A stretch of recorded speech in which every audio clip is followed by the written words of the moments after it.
किसान आंदोलन चल रहा है सर, खनौरी बॉर्डर पे भी बैठे हैं और शंभू बॉर्डर पर भी बैठे हैं। किस तरीके से देखो, हमने ये कहा कि सारे लोग आपस में बातचीत करो, अलग अलग चलोगे। अगर बात वही है कि बटोगे तो लूटोगे, यही है, सबको इकट्ठा रहना पड़ेगा। और हमने पिछले 10 महीने पहले से ही, जब वो आंदोलन शुरू हुआ, जब से ही उनको कहा कि एसकेएम और सब लोग इकट्ठे जाएं, दिल्ली की कॉल कोई भी अलग अलग ना दे। कोई यूपी वाले कॉल दे देते हैं कि दिल्ली चलेंगे, कोई राजस्थान वाले कहते हैं कि हम भी दिल्ली जाएंगे।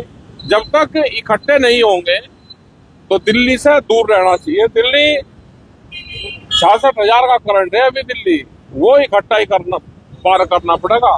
टल्लेवाल जी की तबीयत बिगड़ रही है रोजाना। उनकी सेहत का सब कुछ चिंता है हमको, और सरकार को फैसला करना चाहिए। भाई, किसान संगठन तो सब एक है, किसान संगठन उसमें कुछ नहीं कर सकते, लेकिन जो भी फैसला करना है सरकार को करना। लाभ और हानि वो सरकार को होगा, नफा नुकसान सरकार को देखना है। तो आप लोग साथ दे रही हैं उन किसानों का? नहीं, हम तो साथ ही है, सब वैचारिक रूप से तो सब साथ ही है।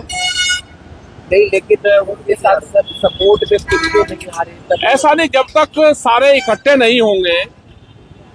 भाई, इकट्ठा हो ना, जो लोग दिल्ली से वापसी आए थे वही लोग दिल्ली की अगर तैयारी करते तो सब लोगों को इकट्ठा होना पड़ेगा। अकेला झुंड में से जाके अकेला बाहर कुछ नहीं हो सकता, उसकी हार होगी। तो वो कैसे इकट्ठे होंगे सारे? अभी कल उन्होंने एक चिट्ठी लिखी, जारी करी कि हम बातचीत करना चाहते हैं। हमने पिछले 6 महीने से कह रहे, पिछले 10 महीने से कह रहे कि भाई इकट्ठे होकर बातचीत करो, सारे संयुक्त मोर्चा सब इकट्ठा होकर बातचीत करें। तो किसने किसको चिट्ठी लिखी है सर? अभी वहां से ही जो ये बैठे हुए हैं लोग धरने पे, इन्होंने चिट्ठी लिखी है एसकेएम को, यह सार्वजनिक करी है कि एक बार बैठकर बातचीत करें। तो सिंगड़ा कर रहे हैं बाबा राम सिंह जी की आज। हाँ, बाबा राम सिंह जी। तो आंदोलन क्या रूप ले रहा है आपके हिसाब से? जो शंभू बॉर्डर है, खनौरी बॉर्डर देखो, अभी भारत सरकार को इस आंदोलन से फायदा हो रहा है। अभी उसको फायदा क्या है कि ये पंजाब की जमीन पे है, पंजाब में सरकार आप पार्टी की है। इससे वहां की जनता नाराज हो रही कि किसानों का, सिख समाज का यही काम है कि रास्ते रोक लेते हैं, हमारा इंडस्ट्रीज बंद हो रही। तो अभी भारत सरकार पे कोई फर्क इसका नहीं पड़ रहा। ये भूख हड़ताल पे तो पंजाब की जमीन पे है कि पंजाब का एडमिनिस्ट्रेशन और सरकार पंजाब वाली देखेगी। तो ये आंदोलन अभी 4 से 5 महीने और चलेगा। तो क्या लग रहा है, सफल होगा ये आंदोलन? अभी ये तो नहीं पता कि सफल होगा, अकेला अकेला क्या सफल होगा जब तक इकट्ठे नहीं। टल्लेवाल जी को कुछ कहना चाहेंगे? तबीयत वो बिगड़ रही है। तबीयत बिगड़ रही, तो सामाजिक लोग हैं, सब लोग बातचीत कर सकते हैं। टल्लेवाल जो क्या कहेंगे, अभी तो वे इस स्थिति में है कि उनको कहने की भी स्थिति में नहीं है। और जहां तक वे जा लिए वहां से कोई वापसी हटना, अब नहीं लगता कि वहां से आदमी वापसी आएगा। अभी तो आप भी गाजीपुर पर बैठे हैं या बैठे? नहीं, हम नहीं बैठे। अभी हमारा कोई प्रोग्राम गाजीपुर का नहीं, हमारा कोई प्रोग्राम दिल्ली का नहीं है। हरियाणा सरकार में सरकार से हमारी एमएसपी गारंटी कानून, स्वामीनाथन कमेटी की रिपोर्ट, बिजली अमेंडमेंट बिल, जो इशू पहले हैं वही इशू हमारे चल रहे। पूरे देश भर में प्रोग्राम चले हुए हैं, हमारे मीटिंग होती है। और जिस तरह से यहाँ के मेंबर पार्लियामेंट ने बयान दिए कि 750 लड़की गायब है, तो उनसे जानकारी जरूर करनी चाहिए। और इस तरह के उल जलूल बयान किसानों के खिलाफ नहीं देने चाहिए।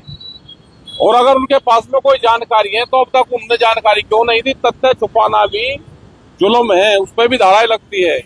अगर उनके पास में कोई जानकारी है तो जानकारी सरकार को दे। अगर पार्लियामेंट में झूठ बोल रहा है तो उनके खिलाफ कड़ी कार्रवाई होनी चाहिए। हरियाणा सरकार कह रही है कि हम 24 फसलों पर एमएसपी दे रहे हैं। झूठ बोल रही, झूठ बोलने में इनसे बड़ा कोई माहिर नहीं है। झूठ बोलने में बीजेपी की सरकार नंबर 1 पे है। शिवराज सिंह चौहान कृषि मंत्री हैं, वो कहते हैं हर मंगलवार मैं किसानों से मिलता हूँ। 22 जनवरी 2021 को आखिरी बार किसानों से बातचीत हुई थी। उसके बाद में 3 साल हो गए, हमसे तो मिले नहीं, न किसी किसान संगठन से मिले।